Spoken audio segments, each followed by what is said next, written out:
ரொம்ப நாளா உங்களுக்கு ஹேர் கேர் ரெசிபி எதுவுமே கொடுக்கல. இந்த ரெசிபி பார்த்தீங்கன்னா செம்ம சூப்பராக முடி உதிர்வை தடுத்து ஹேர் ஃபாலை சூப்பராக கண்ட்ரோல் பண்ணி முடிய நல்லாவே அடர்த்தியாக வளர வைக்கும். வாங்க என்ன ரெசிபின்னு பார்க்கலாமா?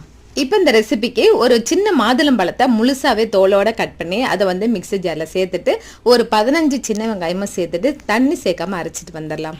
இப்போ இந்த அரைச்சதுல ஜூஸை மட்டும் தனியாக வடிகட்டி எடுத்துக்கலாம். அடுத்ததாக ஒரு பாத்திரத்தில் 1 கப் அளவுக்கு தேங்காய் எண்ணெய், 1 ஸ்பூன் அளவுக்கு வெந்தயம் சேர்த்துட்டு அரைச்ச இந்த ஜூஸையும் சேர்த்து நல்லா கொதிக்க விடலாம். ஸ்டவ்வை லோ ஃப்ளேமாக வச்சுட்டு இந்த நுரையெல்லாம் அடங்குற வரைக்கும் கொதிக்க விடுங்க. இந்த பிசுரெல்லாம் மேலே எலும்பி வரும் பாருங்க. அந்த டைமில் ஸ்டவ்வை ஆஃப் பண்ணிட்டு இதை ஆற விட்டு நீங்கள் ரெகுலராக யூஸ் பண்ணுற ஆயிலாக நீங்கள் யூஸ் பண்ணிட்டு வரலாம். அப்படி இல்லைன்னா தலையில் ரூட்லேருந்து ஃபுல் முடி வரைக்கும் அப்ளை பண்ணிவிட்டு ஒரு அரை மணி நேரம் ரெஸ்ட் விட்டுட்டு ஹேர் வாஷ் பண்ணிக்கலாம். இந்த மாதிரி தொடச்சி இதை வந்து ஒரு 48 நாளுக்கு மேலே வரைக்கும் பண்ணி பாருங்கள். உங்களுக்கு முடி உதிர்வெல்லாம் கண்ட்ரோல் ஆகி ஹேர் நல்ல க்ரோத்தோட வளரும். பொடுகு பிரச்சனையும் சரியாகும். ட்ரை பண்ணி பாருங்க. வீடியோஸை மறக்காம லைக் பண்ணுங்க. தேங்க்யூ.